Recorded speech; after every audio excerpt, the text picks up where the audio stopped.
Hey everyone, welcome to the show. I'm James, that's Katie, and of course that makes this episode 6 of Circles and Squares, the PlayStation podcast. We come out every other Monday, talk about PlayStation games and news and everything else, but just before we get into anything PlayStation today, I think we just want to acknowledge kind of what's going on in the world right now and take a moment to recognize that there's a lot of people who are in a lot of pain, and they have been for a long time, and we just want to remind everyone to do your part to help solve this racial justice and equality, and whether that's listening or learning about what's going on or creating a conversation, donating some money or whatever else you think you can do at this time. I would just encourage everyone to do what you can to help. And if you need any ideas, there's a great bundle right now actually on a website called itch.io. But for anyone who wants to go over there, they have a great bundle right now. I think there's over 1,400 games at this point?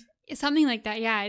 It's almost intimidating how many games are in this bundle. It's pretty crazy, but what they're doing is it's $5 minimum donation, and 100% of the proceeds are going towards Black Lives Matter foundations and donating all their money and resources towards that they gain from this. I think they're already over $5 million as well, so it's a great cause. And if you have a couple bucks, I think it's a great thing. But do what you can to help, and I guess we'll leave it at that for now. So Kate, I guess we'll do the show today. It's going to be a bit different. We've got 2 segments instead of 3 today because we obviously are recording on June 11th. And you know what was on June 11th just a few hours ago? It was the PlayStation 5 Reveal Event. Holy shit. We're both so excited to talk about that. Also, as part of the news, we're starting a new segment this week where we're going to go over the PS Plus announcements for each month and give our impressions on those games, but we'll get a little bit more into that later on. But just before we do, we've got the games we've been playing, of course, which is different this week as well because we've both been playing the same thing, which is Bug Fables, the Everlasting Sapling, which is very similar to Paper Mario. We'll get into it in a sec.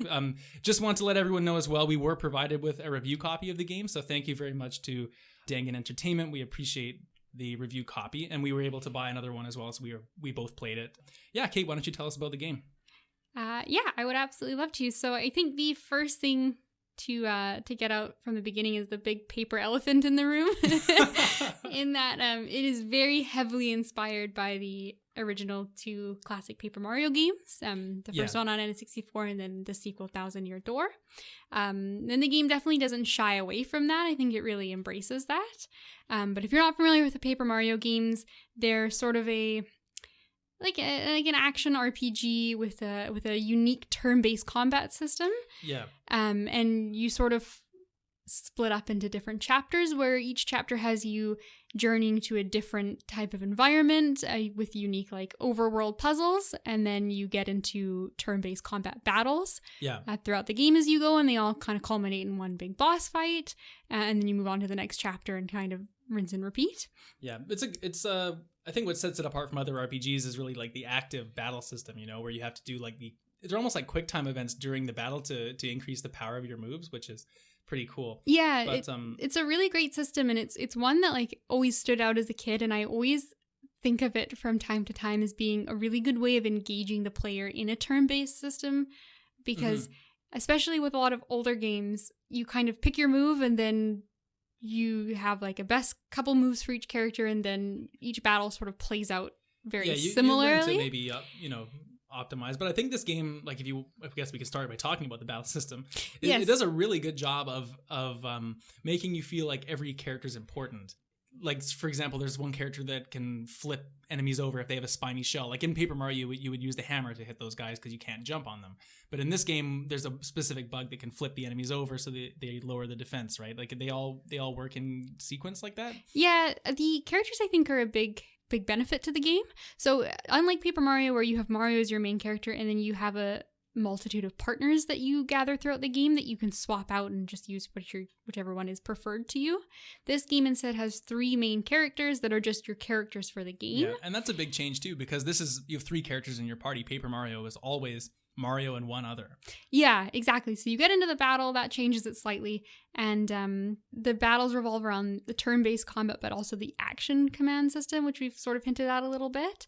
But how it works is for every different attack, it has kind of a little quick time or a little mini game you play, as you do that attack. So a certain one might be like, press this button and press these controls in the right sequence, or like at the right time hit A, or just before you get hit, you can also do it defensively. Like if an enemy's going to attack you, you can press the A button at the right timing and you'll guard and take less damage as well. Yeah, exactly. So like you can actually, like, it really does affect the battle, because for you doing your attack action commands on time and doing them correctly, you do more damage, and then doing the action command to guard against your opponent reduces the damage that you receive.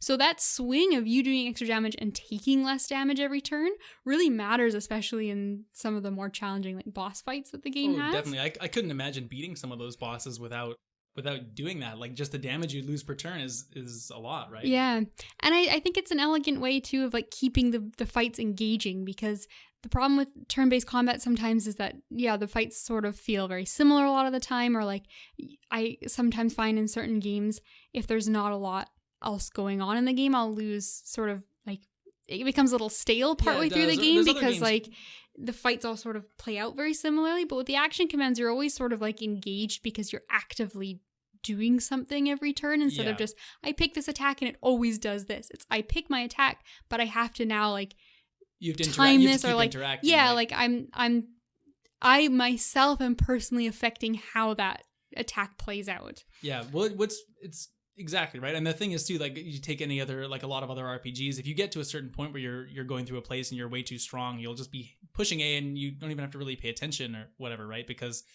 you know you're just going to win by using your basic attack. But in this game, you still need to engage, otherwise you might not. But I think that's actually so much to this game's benefit. And it's really one of those things that's such a core mechanic of Paper Mario that makes this game almost feel nostalgic in a way, because I played so much Paper Mario before. And it's cool to like have that feeling of nostalgia for a game, even though you've not played it before. Yeah, I have the exact same experience. Like, it really does invoke the feeling of playing one of those games. And I think it's similar on a lot of other levels too. Like, one of the things this game really has going for it is a very charming world, and it's got a lot of like really well written and humorous dialogue, and just lots of really like nice quality of life details in it. So for example, there's like an item you can get early on in the game, and it's a toy Green Ranger that one of the characters is a fan of, and it's almost like kind of like a Power Ranger sort of thing. Like, it's some like right? kind of like in-universe like comic or like toy that one of the characters likes. And he has some funny dialogue about being like kind of a silly, he's like sort of like the serious character, so for him to have like this toy is kind of funny. But then there's instances throughout the game where like you have to present a key item to maybe like move forward in a situation, or like give a character something. I lost my hat. Did you find it? Can you get it back? Exactly. But you can instead present this Green Ranger, and there's like dialogue written for like, I don't want that, that's a kid's toy. And then the character gets all like offended and upset, and like there's a lot of little things like that where like they clearly like went out of their way to write a lot of extra things that like don't necessarily always show up in every playthrough, but are really cute and charming when you do find it. Totally. And it's another way it mirrors Paper Mario as well, just because that game has such quirky dialogue just the same way as this does, right? Exactly. It's a similar kind of humor, and like it lands just as well as I'd say that it does in Paper Mario. Yeah. How do you like the art style and the music and everything, like the ambience? I think it's good. I like the music. I will preface this by saying I don't think I'm quite as far into the game as you are. Yeah, just for reference, I'm on just about starting chapter 5 right now. Yeah, and I'm just right at the final boss of chapter 3. So I feel like I've just kind of like gotten out of the tutorial kind of section of the game, and it's starting to like ramp up, and the mysteries are kind of starting to form a little bit more, and I'm starting to introduce a few extra characters. And I'm starting to take guesses of like where I think the story might be heading and that kind of stuff. But as far as the world design and the music go, I really like the music.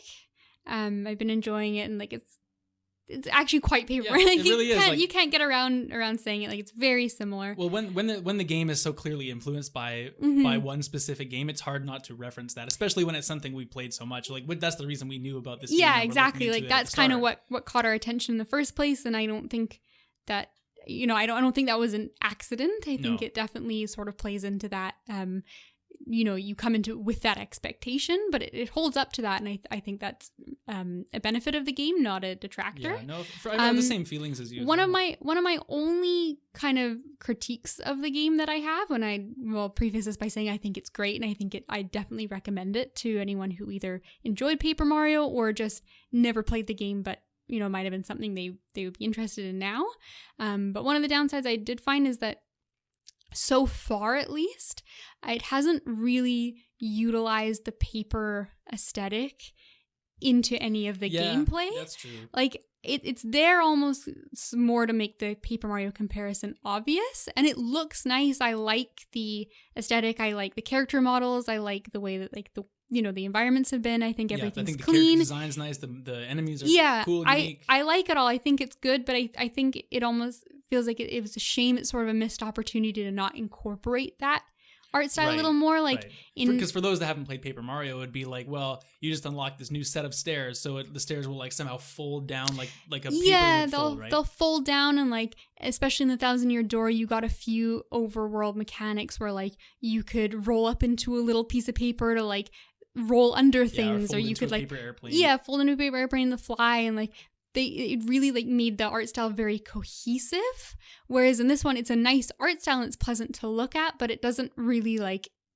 The game wouldn't be very different if it wasn't a paper art style. Yeah, no, I totally see what you're saying, and I agree with that completely. I think it's definitely just like one of those, we want it to be paper because Paper Mario. Yeah. And that kind of thing. And I think it works really well. Like it comes across as like a really high quality kind of flash looking animation, kind of like an alien hominid or like one of those type of things. But I think it works really, really well for the direction the game has went. Like I really like the look of it. And like you said, the music is like really reminiscent of Paper Mario, like to the point where it seems like those songs would fit right in if you were to interchange them a lot of the time. I noticed especially a lot of the boss themes are pretty cool, actually.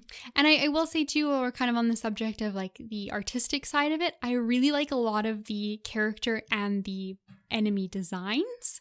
Like there's a lot of like, some of them are really cute and on the nose and have like pun names and things like that. But then some of the bugs, I find them in the world, like that guy's genuinely badass looking. Like there's some cool like samurai style bugs, and like even one of the characters you get, Leaf, who's the blue moth. I think he looks like just badass as hell. He's like this moth mage. He's super cool. Yeah, some of the animations when he's casting spells and whatever, like his cape kind of comes up and it looks like a set of wings, and it works really nicely. I think some of the species you see, I don't know if it's really spoilers, I guess it's probably not, but like the wasps are a big like faction in the game, and I think they look really cool the way that they're designed. Like they stand out to me a lot. And also one of the mini bosses I just fought in where I am, but I won't spoil that one for you. But actually, no, you know what? Just to go back to the battle system for 1 second, I did have a couple things I forgot to mention, which is I really like that the spy mechanic. So because back in Paper Mario, to reference it again, every one of your partners would have their own unique ability, which you could bring into battle. So one of the first ones you get, actually it is the first one you get, is a Goomba that can use this ability called Tattle, where you can learn about the enemy. Like he'll tell you some information, like what's its max HP, like what moves you maybe need to look out for. But the problem with that was that you always had to have that guy out as your active party member to use that ability. Where in this game, there's just a spy mechanic, and any character can use spy, and just you can find that information out regardless of how your party's configured, which I really think is smart because it doesn't limit your character use. Yeah, and it also ties into like if you're into like completionary sort of place, like you do get a list of all like the spy enemies you've spied on, and like you can kind of like use that as like a completion thing as well. Like I had another note for the battles as well, and it's one of the things that it's differing from Paper Mario, because I think like being a newer game, it's done a good job of adding some like quality of life upgrades just like to that as well. Right? So kind of like the spy mechanic, it also gives you the ability, and I think this is really important, and it's a subtle feature, but it really changes how they're able to do the enemy design. But instead of each character just having one turn, there's a mechanic that lets you relay turns, is what it's called. Yeah. So what that does is it lets you sacrifice one of your character's turns to give another turn to one of the other characters. Yeah, right. So if you had a flying enemy, I think V is the only character that can hit flying enemies with her basic attack anyway. So if you only had that one guy to fight, then you could just give your other guys turns to her. And I think the downside is that every time she takes an extra turn that round, you'll lose 1 strength. Yeah, so it does make them weaker, and they get a cute little animation where like they're sweating because like they're getting tired, is the implication. So you can't just abuse it and like say like, oh, this one guy's the strongest, so he just goes all 3 turns every single time. But what it does is, because you have that flexibility to give like priority to other characters, and certain characters can only hit enemies in certain situations. So like, V with her range attack can hit flying units, and the magic guy can hit units that are underground because like the ice comes from the ground. Yeah, the ice comes from the ground. And your other character Kabu, who's my personal favorite, the Green Beetle, I agree. he can like pierce through armor because he's got a big horn. Mm-hmm. So because of that flexibility, a lot of the enemies are designed where like they have mechanics that play around that. So they'll do a lot of things where not only do they maybe have like a certain type of status where they're always flying, or there's some kind of thing for you to work around, they'll also like change that up in the middle of the battle. So where the chapter I'm in right now, there's a certain enemy where when you hit him, he'll go underground, like on your turn, he'll burrow. Yeah. So like you hit him with one character and then you have to hit him with the character that goes underground and he'll pop back up. So you have to like... you need to make sure you attack in the right order, because otherwise you'll get to the next character's turn and be like, well, I can't hit him now. I have to use the turn sharing mechanic, which is still fine, but you're just losing attack power then at that point. Because exactly. But it gives you that flexibility, and if you don't get it in quite the right sequence, or there's something else one of your other characters is needing to do in the battle, you're not stuck, and you're never wasting a character's turn like, oh, I'll just do nothing because they can't hit. It's well, I'll switch, but I'll use my turn relay, and like Did you think it's weird there's no guard?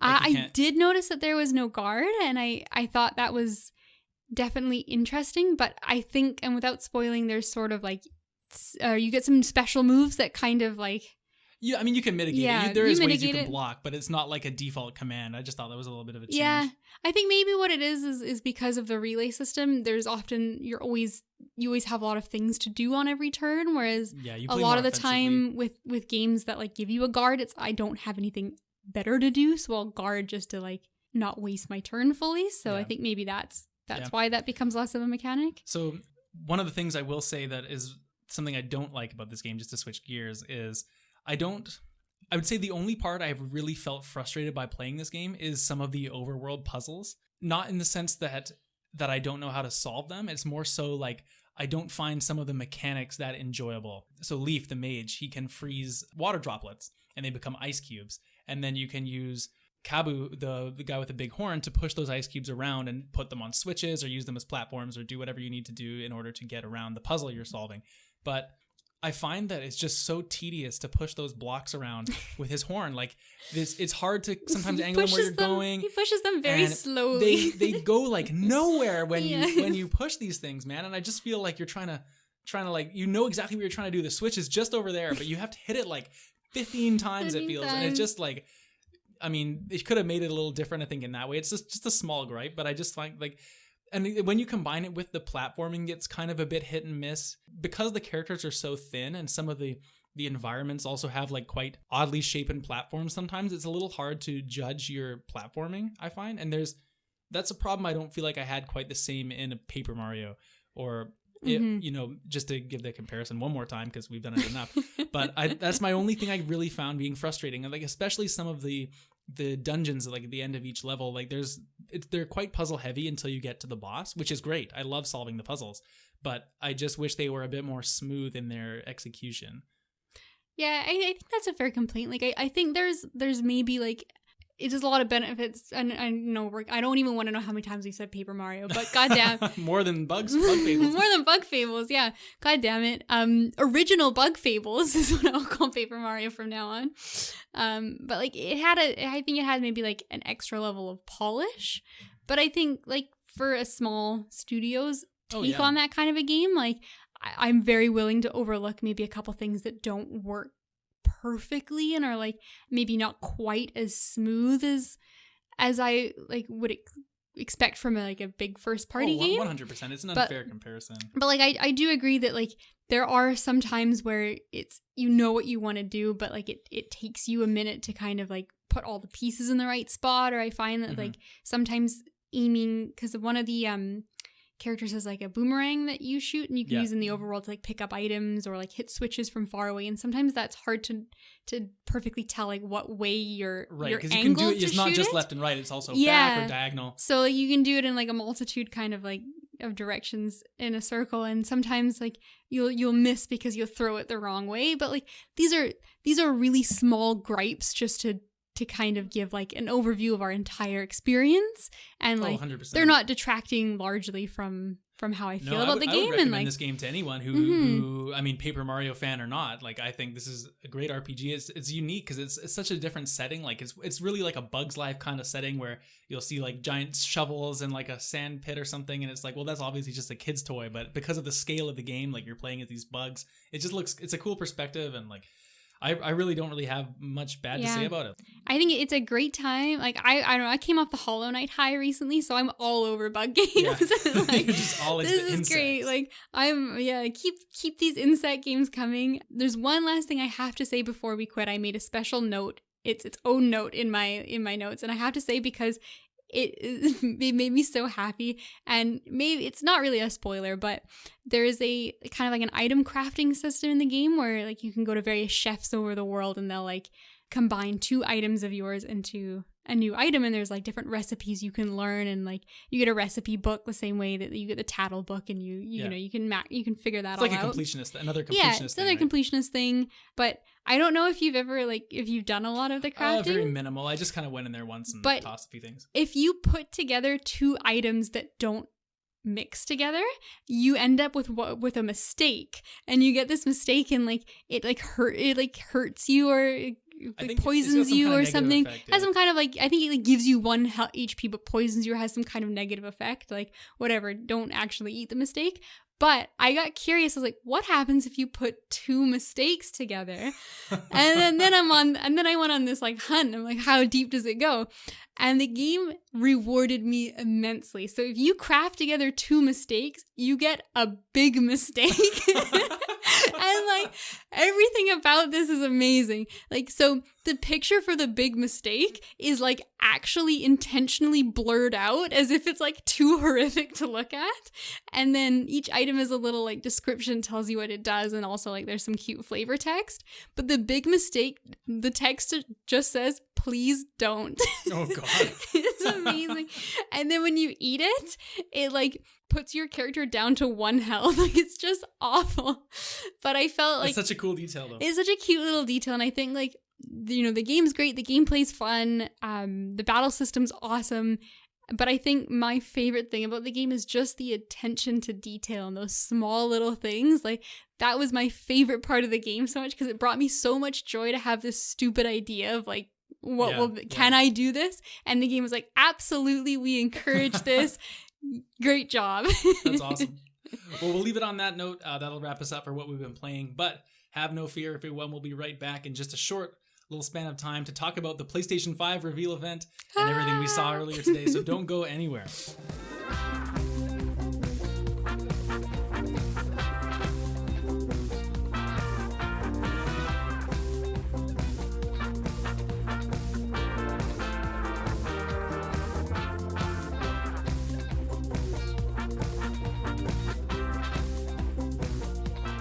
All right, everyone, welcome back to the second segment, and yes, that means that it's time for the news and the PlayStation 5 Reveal Event. But first, just to make you wait a little bit longer, we're introducing our new segment, which I guess is just part of the news. It's going to be every month, we're going to, when the PS Plus games get revealed for that month, we're both going to play one of them and give our impressions, just as kind of like a quick little review.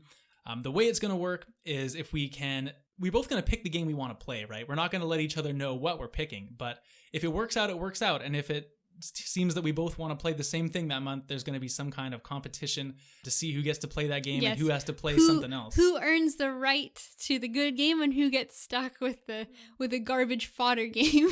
That's right. So speaking of games, what are the PS Plus games for the month? So we have 2 similar games this month, and they're both shooters. So the first game on offer, and it actually was interesting this month because it came out a little bit before June. Yeah, they usually come out the first Tuesday of the month, I think it is. Yeah, it's the first week of the month, but this one actually like dropped a few days early, so it was kind of a unique thing, but it is just considered one of the PS Plus games. We've got Call of Duty World War II, and then the second game is Star Wars Battlefront 2. So 2 games in the shooter genre, got some but shooters, man. both, hope you like guns. Yeah, I hope you like them guns, blast, but like 2 very different types of shooters, I'd say, or at least very different styled shooters. Yeah, of course. So which of these are you picking for the month? Let me just. So I am going to pick. I'm gonna be honest. Neither of these games have I played. Like shooters, we'll get into casually from time to time if a friend wants to play or something like that, or like if it happens to be part of a single player game I'm interested in for the story or whatever. But yeah, well, I think that's the best thing about doing this is we're going to play stuff that's out of our realm, and kind of get some experiences we otherwise wouldn't get. Exactly. So I like to play Star Wars Battlefront 2 and see how it plays without any loot boxes coming my way. Fair enough. Well, I actually have played Battlefront 2 a little bit. When I say a little bit, I mean a little bit, but I have played it, and so I'm happy taking Call of Duty this month. We'll space it out. We won't have an argument this time. Good, I was sweating. But so we'll do that, and for next show, we'll both report back on how we enjoyed our selection.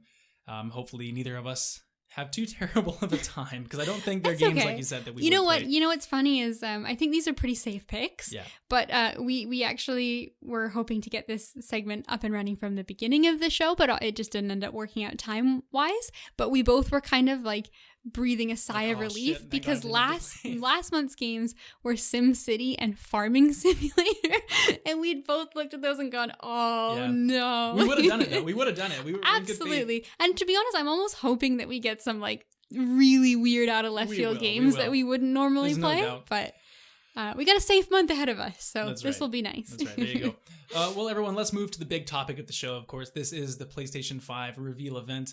I think our plan for this is kind of just we're going to give our top level impressions, then we'll go over each announcement, see what we got to say. Some will say a lot more than others, I guess, and we'll just go in order from there. But what did you think of the event overall? Okay, so I will preface this by saying that I stayed up really late last night. I won't give you what time because I have a reputation to uphold, but I might not be good at upholding it, but I'm trying.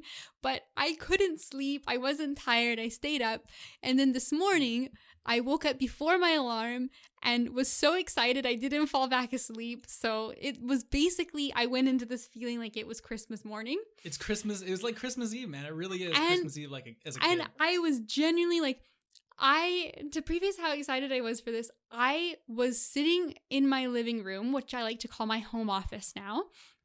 And I was supposed to be writing an essay for school because it's midterms next week and I am insanely, busy. And I sat on my couch and did nothing but feel excited about about the conference. So I ended up putting my coffee in a takeaway cup and going for a walk to listen to my lecture outside because I couldn't focus at home. I was so excited. It's hard, man. I was at work too, and I was just like, man, it actually worked out too. My schedule kind of changed in a day, and I was able to make it to watch the event live. We actually were able to watch or listen together. We were on virtual, but it was cool to have that experience. And overall, I think that the event was awesome. The Mark Cerny talk we had a couple months ago, I think was a fine presentation for what it was, but I think the expectations weren't set correctly as far as what we were anticipating to see. Right. And I think this was an opposite situation where we knew we were going to be seeing games. We didn't know if we'd be seeing the console. And then not only did we see the console at the end, we saw more high quality games than we thought we were going to see. Yeah, right? 26, they jam packed that hour. And I bring up the context of how excited I was to say that I was not let down in the slightest. No. I let myself get carried away on the excitement and the hype leading up to it, and then had an absolutely fantastic time. And I've been writing that ever since. After the conference, I was again okay, well now I really have to do my homework because I didn't do it before. It's true, man. And I sat in the same spot on my couch and texted my friends about it for 2 hours straight and didn't do anything else. Well, I mean, it was just so I did the same thing, right? Yes. I wanted to talk about this thing.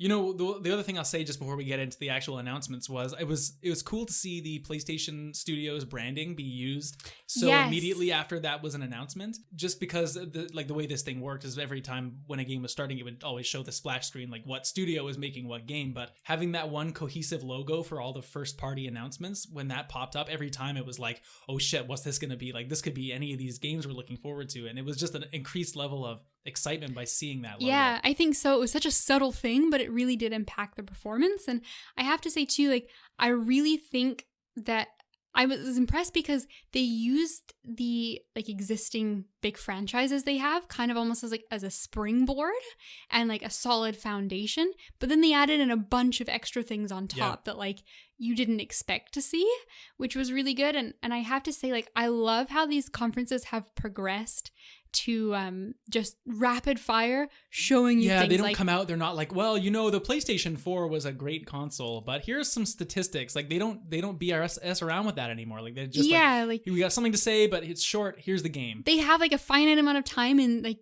they utilize that to such a maximum degree. And I like when the developers come out and speak about their game, and it's great to hear the passion that they have. But because of this was not really like a normal E3 style event where, like, you know, it was live and there was an audience and there's a little bit more opportunity to kind of talk about the games, I think they made a really smart choice to just throw you trailer after trailer and just kind of give you as much information, like visual stimulation as possible, and as many games as possible. Yeah, there was no lulls in it, right? Like the pacing was great. I think that the variety of announcements, there was something for, like, you couldn't watch that as a video game fan and not have at least a few things that stood out. Like no matter what type of games you play, there was everything.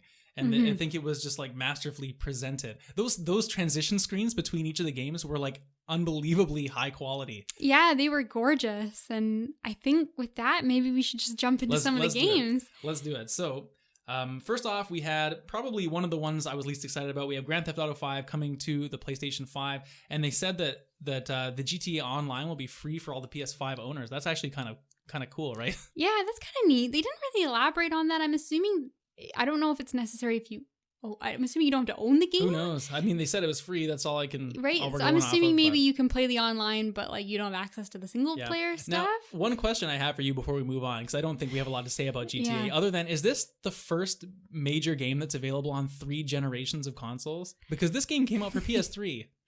I think it might be like it's almost like getting like the Skyrim level treatment where you get like Skyrim's coming to like your fridge. Yeah, your Alexa. Like, yeah, it's so true. Those kind of things. So yeah, they're really like milking it. But I mean, it's a massive game. It's super well loved. Rockstar is a great studio. So it's nice to see that show up at the PlayStation conference. Yeah, exactly. Like I will say that I think like you said, I think we're kind of both in the minority that, you know, neither of us are really big GTA fans. Like for Rockstar, I definitely get more into the Red Dead franchise.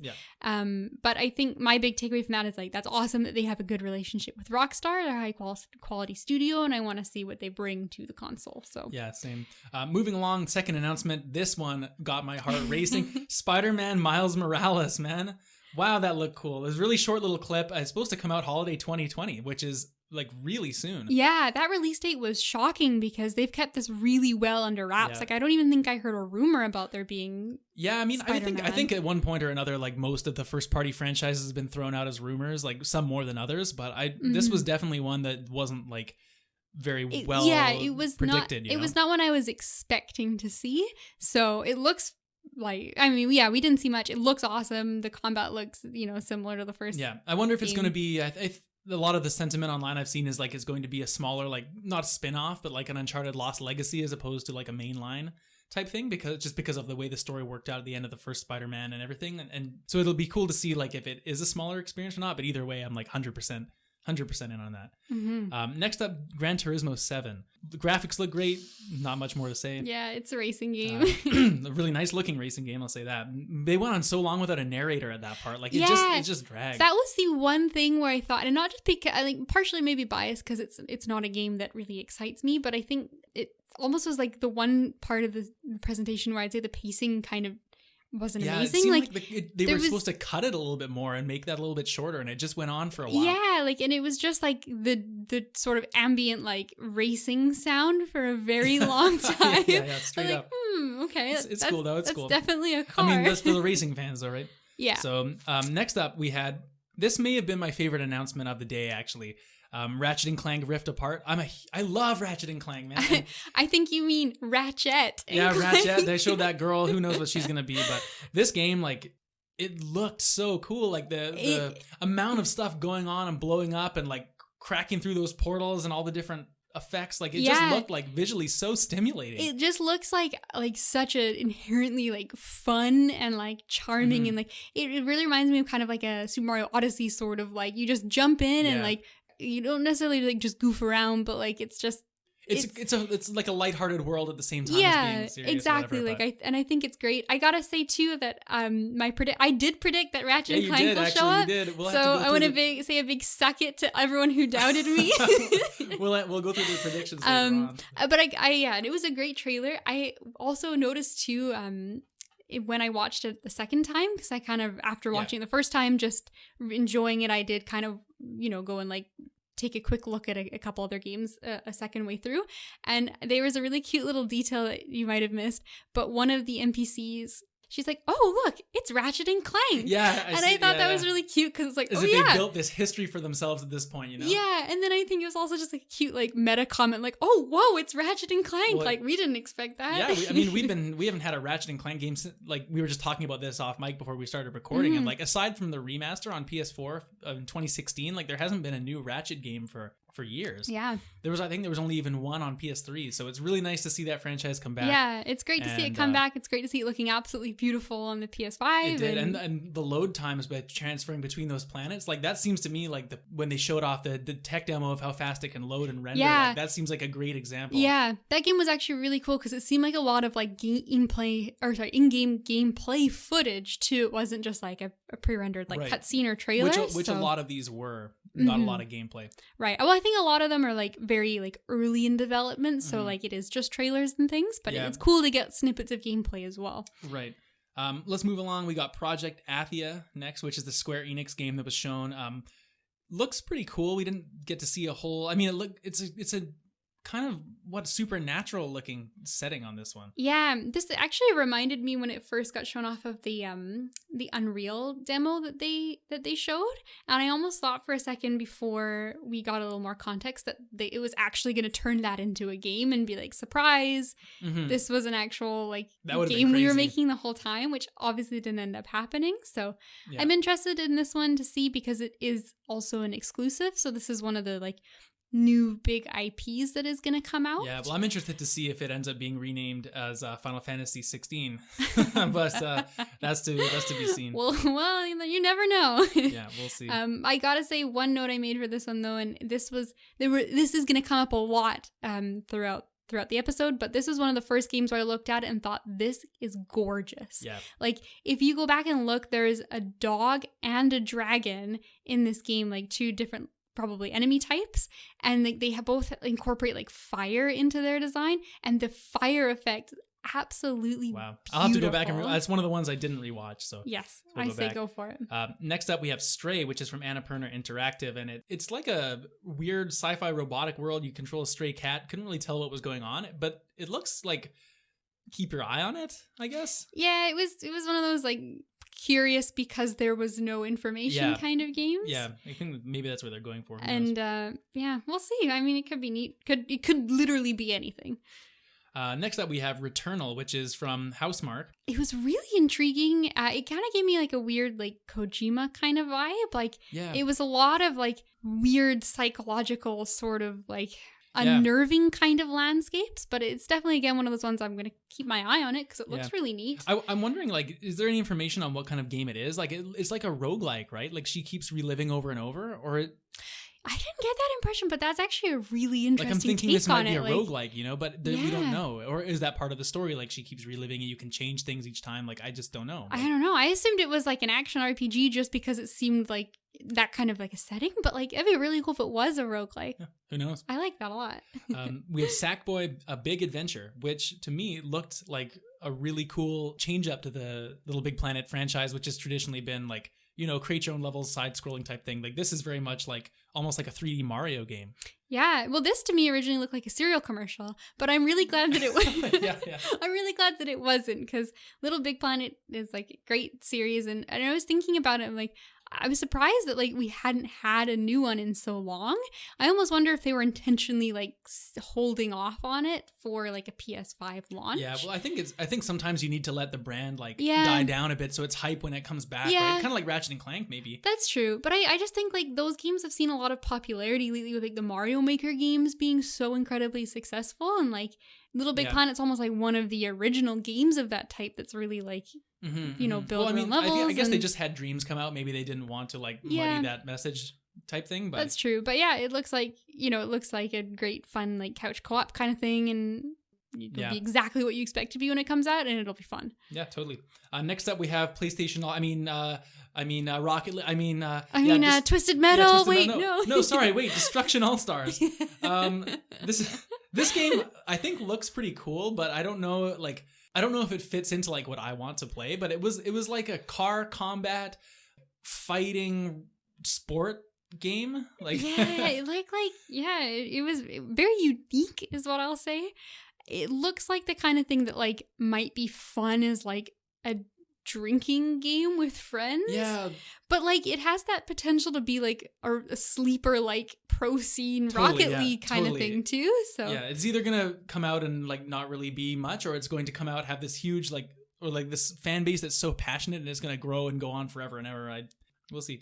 Next up, we have Kena Bridge of Spirits, which is really gave me like PS2 type vibes, like one of those character action, maybe like a Ratchet and Clank on PS2, but this is like a new franchise. I think this is a really standout game for me from this. Yeah, I think this is the game where you made the comment that like you're really happy there's an emphasis on third person like action games. Yeah. And I 100% agree. I think like the game franchises sort of kind of go through like there's always outlier stuff, but we kind of get these big trends. Like we get like shooters were really big for a long time, and then like open world like games, Assassin's Creed type stuff. And like now we're kind of like getting back towards the third person action games, which like you said, like PS2 kind of some of my favorite stuff too. So I'm really excited. This one looks really cute. It looks like a Pixar movie, so that's the animation on this game is ridiculous. Like this one's a visual standout for sure, but not in like a realism type way, and more like a, you know, it's like a Pixar quality animation, and that's even during the gameplay they were showing too. Like it just looked awesome, and I can't wait to see like more details about it, because they only showed like fairly small amount for each of these games. Yeah, just little cute teasers for us. Next up, Goodbye Volcano High, which is the visual novel entry for this presentation, I guess. I love those type of games. This one I don't think really did a whole lot for me. I don't like the character design too much, to be quite honest.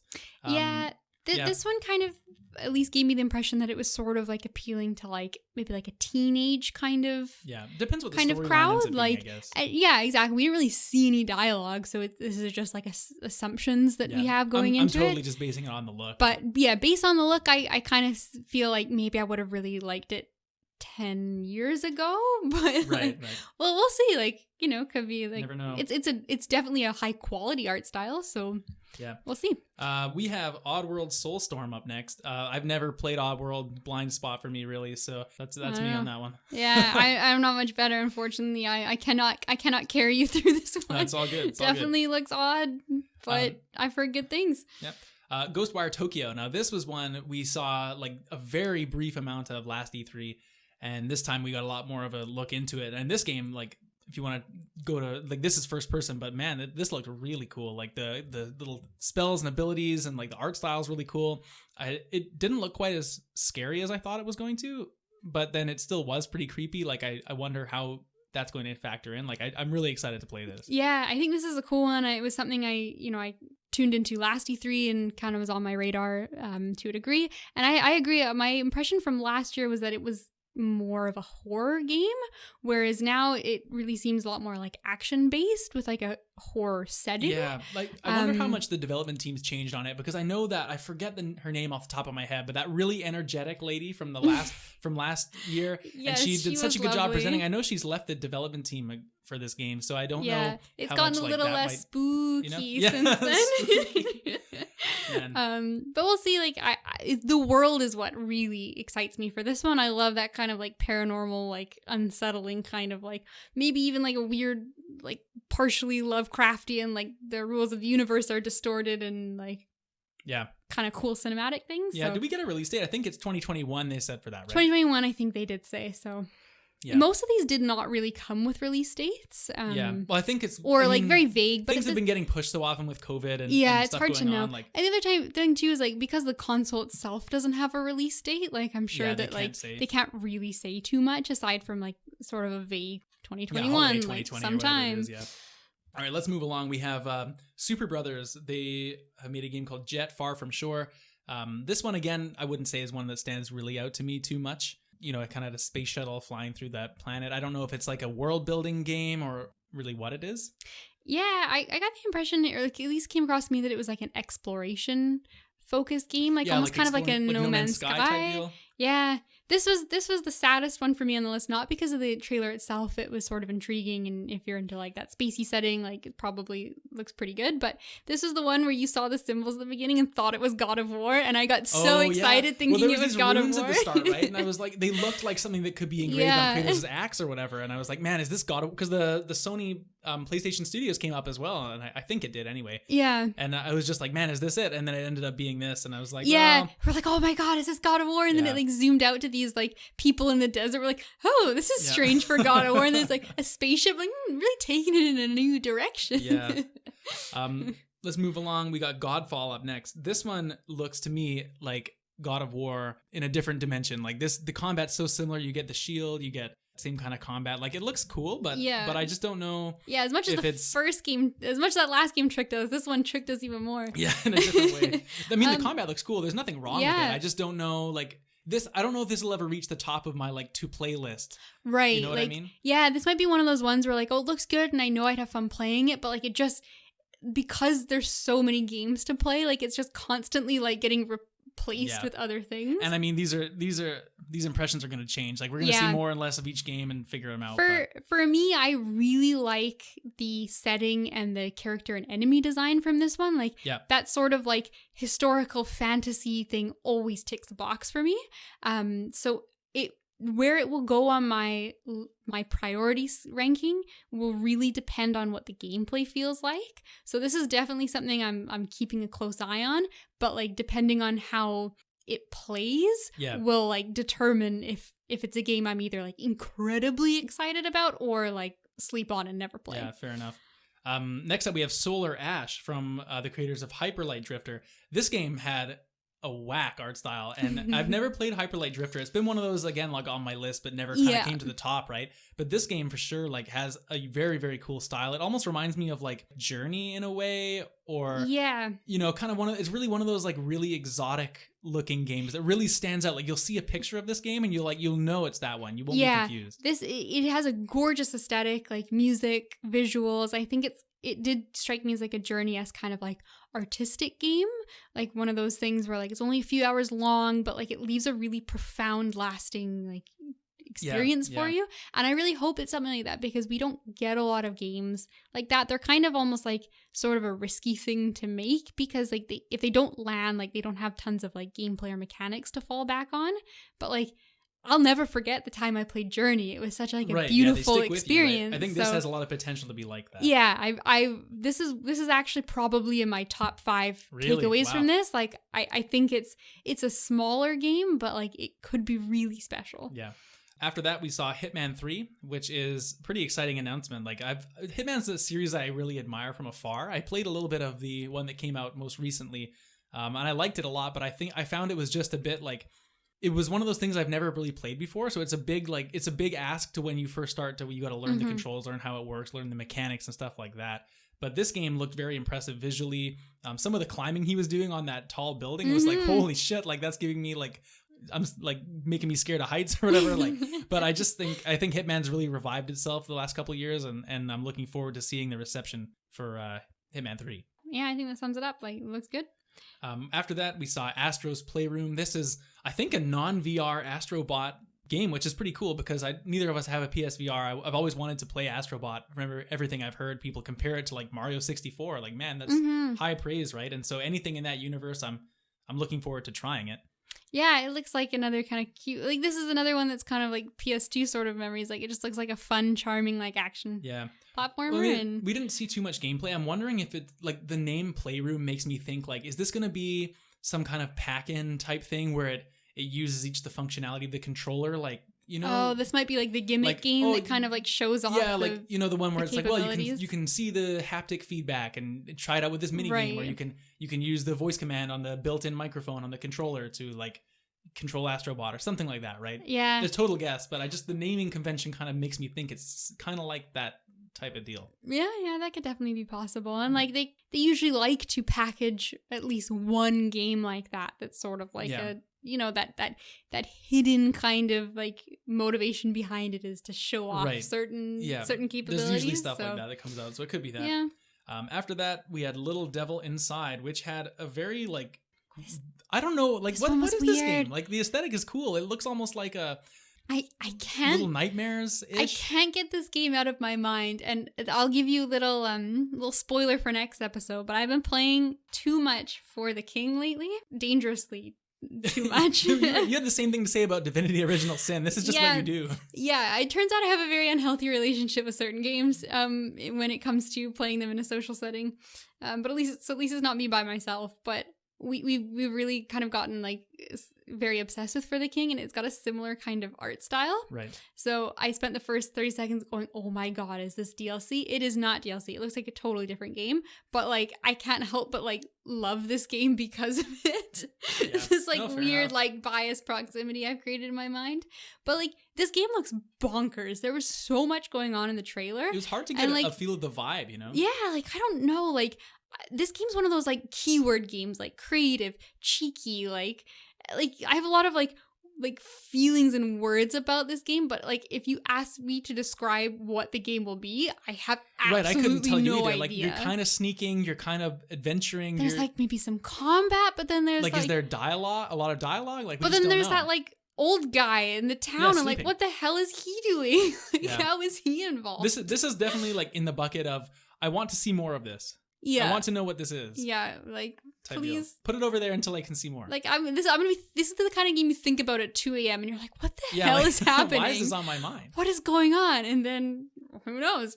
Maybe it'll be good. Yeah. Well, we went from that and we headed over to NBA 2K21. This is kind of in the Gran Turismo bucket of like I don't give a shit, but I mean the graphics look pretty impressive. Yeah, that guy was so sweaty. Oh man, he was like they really wanted to show off the sweat physics. He was really, really moist. He was. But, I mean, basketball people are happy, right? Obviously, this is a foregone conclusion. You know if you're going to get this game. If you want to enjoy it, have a blast, it looks really nice, high quality. If you don't want it, I don't think the sweat mechanic is going to change your mind. It ain't going to make you a basketball fan. Next up, we had probably my favorite game title of the presentation, Bug Snacks. Yes. What is this? I don't know. It was like an Octodad type feel. Well, it's made by Young Horse, who are the developers of Octodad. Oh, that's right. Yeah. So that's why you're thinking the comparison. And I will shout out that I loved Octodad. I thought that was a really, like fun 2 hours of my life. For what it was fun. Yeah, for what it was fun. I will say that this game does not draw me in any sense. It seems like maybe kind of that absurd kind of humor. Yeah, it kind of got me in that sort of like early YouTube like random humor where like LOL cheese, haha. Like it's so silly. Like I just said something that doesn't have any relevance, but like what a ridiculous thing to say. How quirky am I, haha. Yeah, that kind of thing. And like so maybe this has a crowd with like a younger audience. And I'm just not the target person for it. Yeah, well, I'm glad. I mean, it doesn't look like a bad game in any sense. I think I'm glad they have something like this on offer, and exactly. It's good to incorporate a large variety of games. There's something for everyone. I don't think this one's for me, but like I'll hold out on the 2% chance it turns it out to be like a psychological horror, like plot twist partway through. You never know. But yeah, like I said, I'm glad they have something like along these lines, diversify the portfolio. Yeah, exactly. Like something for everyone. Now, speaking of something for everyone, here's one for you. We have the Demon's Souls remake confirmed to be true. Man, this game was a stunner. Happening. It is absolutely gorgeous. Like, when they came out with the Dark Souls remaster, it was like, that's a pretty game. That looks nice. They came out with the Demon Souls remaster, which is an older game than Dark Souls, and my God, does it look good. Yeah, I saw some screenshots people had posted after the fact. Like, I mean, the video looked impressive too, but looking at these screenshots, I was like, my God, like, this is truly something else to look at. Yes, this will be like a pre-order purchase for me. Like, I'm so excited. Like, I will take my 30 seconds to tout FromSoft to the edge of the universe, and I will say, like, to a testament to how, like, cohesive that studio is like, from a design philosophy standpoint. The second that trailer started and the music kicked in and, like, the visuals, I didn't necessarily know if it was Demon Souls or Elden Ring. I thought it was Elden Ring. But I knew it was FromSoft. Like, their design and, like, the sound, and oh man, and the enemy had, like, his eyes were glowing, like he had your souls, and I mean, it's impressive. I don't know if it's one for me to play, but, like, man, I'm impressed, and, like, I'm so glad that the rumors proved to be true, because a lot of people are looking forward to this. Yeah, and I think since the Dark Souls remaster did so well, everyone's been asking for it. Like, please, totally, we don't want to have to go back and play this really dated game, well, but we want to play Demon Souls. Exactly. And since I think Dark Souls is where the series really took off, so it's nice to be able to go back and revisit this one, like, post Dark Souls in a more modern sense. Like, see where Dark Souls kind of originated from, and, like, it took a lot of inspiration from this game too. So I think, like, sometimes you don't always want to, some people are adverse to going back and playing an older game because, like, the newer one has updated gameplay and mechanics, and, like, sometimes it's hard to go back to a previous game. It is, yeah, especially when it's on a different console too. Yeah, exactly. But I think having a remaster is the perfect opportunity to do that, because it mitigates that kind of, like, bridge between the game feeling like a dated version of the game you just played. Right, yeah. So yeah. I am absolutely over the moon. I'm so excited. Bloodborne can still come to PC, that's great, but I'm glad it was this and not another port. So after that, we saw Deathloop from Arcane Studios, and this is another one of the Bethesda games we saw last year that we didn't really see a whole lot of, that they both shown up here with Sony. And this one, again, like, I'm not really usually one for a lot of Bethesda published games, but these two are really two of my higher ones on the list. Like, this looked damn cool. Yeah, this game is very, very stylish. I love the, it gave me a lot of Deus Ex kind of vibes, like the way you're kind of teleporting around and doing your thing. Okay. It's very Dishonored is the inspiration. That's what I meant, yeah. Yeah, okay, Dishonored. That makes more sense. Because, and like, Dishonored, I believe, is a Bethesda game as well, so, like, it kind of is almost like they just ripped it from that game. Like, the teleport looks the exact same, but, like, it looks like it really plays into this game very well, even though it's a totally different type of game. Yeah, well, you know what's interesting about this one too is when they presented it last year, they didn't have a lot to show, but I very much thought it was like almost like an arena shooter. Mm-hmm. Like I didn't realize it was going to be more of a scope of like a story kind of thing. And I'm really impressed to see they've expanded on it since then or what, but this game is one of those really unique looking experiences, and I'm very excited to see more of it and see where it goes. I think the gameplay looks like it could be fun, but I think, like, the main way this game stands out is it's, like, got a really interesting art direction to it. So yeah, it's almost like a Borderlands look. Yeah, it's almost kind of like a movie kind of like, it's very, very stylish for sure. After that, we saw something that looked very scary. We were speculating what it was, and of course it turned out to be Resident Evil 8 Village, which, I mean, these Resident Evil games are just coming out of everywhere these days. Like, they're doing all the remakes and all these games, and this one, like, it looks scary as fuck, and, like, I'd like to play it for sure. I think they did a really good job of getting you so sucked into the trailer before they even showed you what it was, and I think by the time you saw the Resident Evil pop up on the screen, you were already like, man, this is like a high quality experience before you even knew the brand name.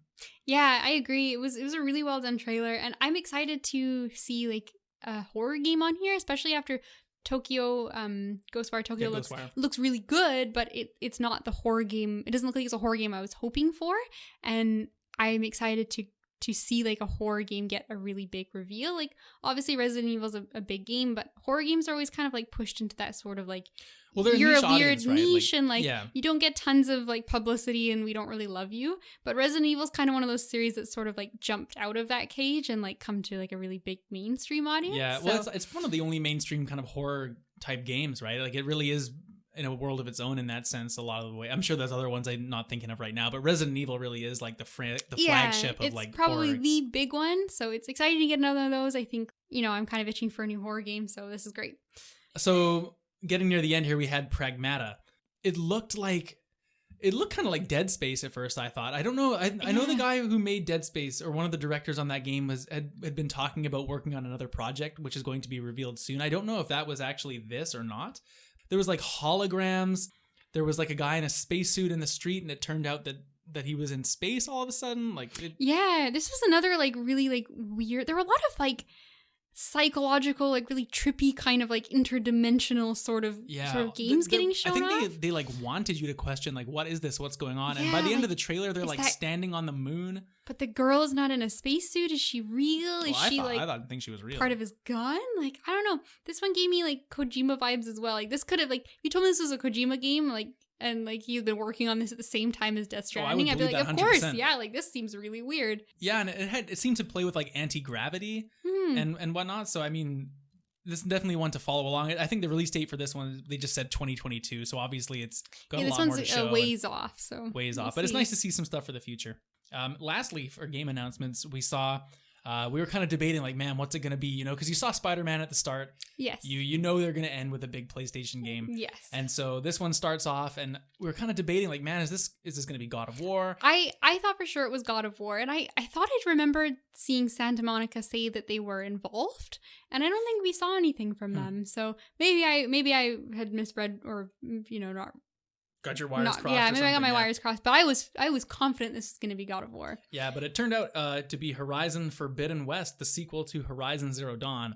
Neither of us actually, Horizon Zero Dawn is a blind spot for us both as far as PlayStation exclusives go, but there's no denying this game looks like phenomenal art direction. Just the detail in the water and the swimming and the moss on these oh my environments. God, yeah. Wow. This is the biggest takeaway. This was one like I was pausing on the video because it was so pretty and like exactly, you said like the moss. Like I looked at that moss on like the turtle monster for like a good 5 minutes, and like the crabs on the beach, and they have all like the sand on their shells, and they're picking the dead fish on the shore, and like all that liquids kind of coming. And then there's that like fox she runs into later, and like the fur textures. It was just absolutely beautiful to look at. Well, for me, it was when the big turtle kind of creature raises itself out of the ground. Like I was just like, man, oh man. And we're watching it on like a Twitch stream, right? Imagine when that's on your 4K TV at home, running on the PS5 without any like internet buffering or whatever it is. Like I can only imagine how mind blowing the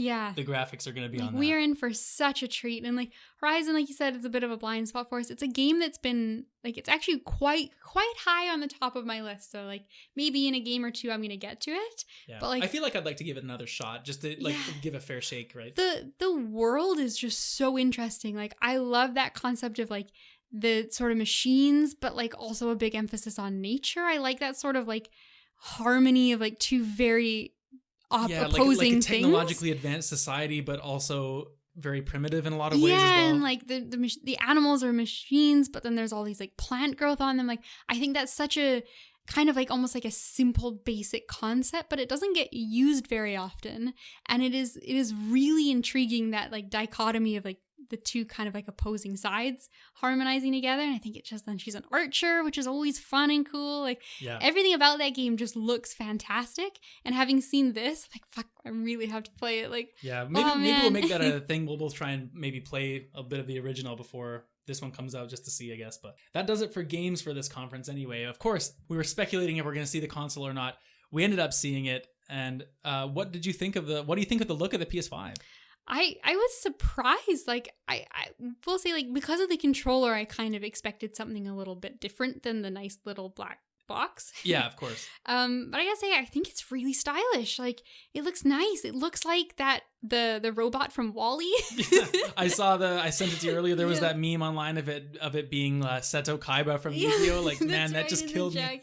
It just killed me. But I totally agree. Like I think it's such a modern looking console, right? And yes, and that's the word, modern. I think that it has a little bit of that, oh, look at this cool gamer tech kind of look to it. That's a conversation I was having with a friend earlier, and I think that's true, but I think I would also rather have it be a bit more unique and futuristic than just like a plain box, you know? Yeah. Like we've had so many, and I get the minimalism thing. I get that everyone wants to have like sleek tech and like, you know, no buttons, very minimal, small, nice edges, stuff like that. But at the same time, like you can only have so many plain boxes, you know, like it's kind of nice to have this thing stand out and be a conversation piece and have those blue lights on the front, so when you're playing you have that lighting. And I think for as much as I'm kind of questioning the look of the controller, I love the look of the console. Yeah, I kind of like taking it in a new direction as well. Like, I think this might be like slightly polarizing, I guess, but I think the benefit sort of outweighs, like,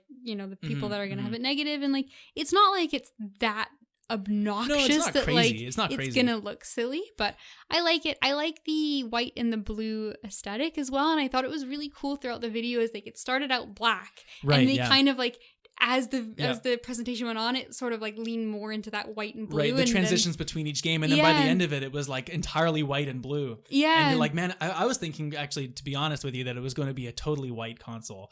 And there's actually more black on this thing than I thought, just based on like the hints they were giving with the transitions. Yeah. I thought so too, but it was kind of cool to see it come out with like a little bit of like the retro in the middle and then the new looking outsides. Totally. Now, the most surprising thing to me was that there's two versions of this thing. We all know the rumors about the Xbox having those two SKUs and like the digital whatever edition, but I did not expect for a second that PlayStation was going to come out with two consoles. Yeah, but for anyone that missed it, one of them, they basically have the PlayStation 5 and then they have another edition with no disc drive, so it's completely digital. Yeah, exactly. And like, while we don't have a price yet, the assumption is obviously the purely digital one will probably be a little bit of a cheaper price point, because like you don't have to have that extra little bit of like tech. I mean, so. I don't know how expensive a disc drive is, and I think the specs is the same for both editions, so I don't know if it'll decrease the price that much. Yeah, but it might not, and but maybe if you save like $20 and your console's a little bit smaller for a feature that you will never use. Yeah, I mean, I think that's worthwhile, and it's nice to like consider that flexibility for and someone it is purchasing. Nice also to hint towards that like kind of a digital future kind of thing, because I think that's where the industry's going, right? And I think that by having this other edition, Sony's saying like we're right there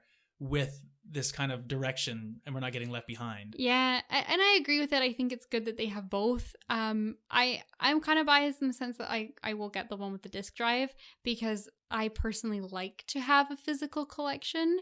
I like putting all of my games on my entertainment stand and like looking at them in the same way that like I like to look at my bookshelf instead of just reading on an ebook. So like I get a lot of enjoyment out of that collecting aspect as well. And like those physical copies mean more to me than just scrolling through a library of games. But I totally see the convenience of just having everything online and like reducing those manufacturing costs. And like it's a lot more green to just have your library. You don't have to like produce the plastic and stuff. So like 100%. I'm 100% on board, but selfishly I like having that collection of games. I'm weird in this sense, because I'm right with you. I want the disc drive one as well. Like just if for nothing else, because I want to play my PS4 games on it as well. And, that's another thing too. And I wouldn't be able to do that if there was no disc drive. But to be completely honest, like I'm really considering going digital for all my PS5 stuff moving forward. Yeah. And I respect that, and I think like that probably is the better call. I have a hard time giving it up. Me too. Like I have my games all lined up on a shelf as well. But the more I think about it, just like the ease of playing whatever you want, like you don't have to. I know switching the disc isn't a big hassle. It's a huge first world problem, but I have a lot of digital stuff. Like I've been getting more and more as it's been going on, and like I really like just easily flipping through my games and whatnot. And especially since the PS5, I think we can suspend games a lot easier, right? And kind of resume them. So I feel like having a lot of games digitally and kind of having that going would be a lot more convenient than also having to swap discs around. Yeah, exactly. So, and they've made it relatively convenient of like being able to play your game on a different console if you like use the cloud save feature and whatnot too. So you don't need to like bring the disc back and forth, or like there's some benefits for sure. But game sharing is like possible to do digitally as well. So I definitely like, my opinion is that is better. Your heart says you want the physical. My heart says no, but my brain says yes. Yeah. So the show kind of ended off with a big panoramic shot of all the lineup of the new tech. So we had the two consoles in the middle, the DualSense controllers off to the side, which they also showed a charging stand for. I guess it's one of the accessories coming out. You can kind of sit them on there, pretty standard stuff. They also showed a new, I think, PlayStation exclusive headset, which looked like I'd like to get some more information on that, because I definitely am interested in getting, especially if they're improving like a lot of the 3D sound and whatnot in these new games. I'd like to have a headset that can kind of match that. So that headset actually interests me quite a bit. They also showed there's a media remote coming out. which they have a voice command microphone and built into it. So I guess there's going to be voice controls for the remote.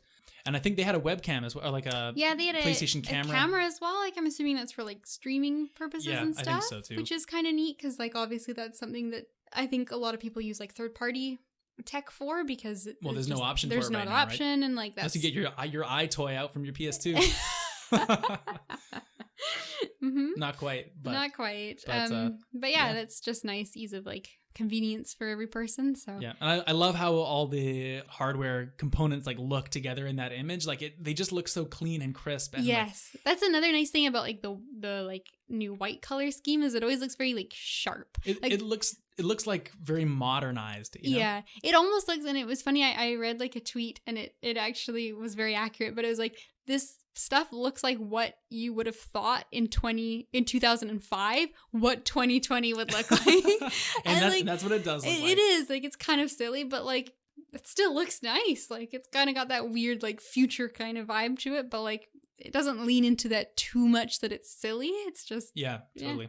Yeah, I guess, do you have any final thoughts? Anything you want to say? Shout out anything else I missed?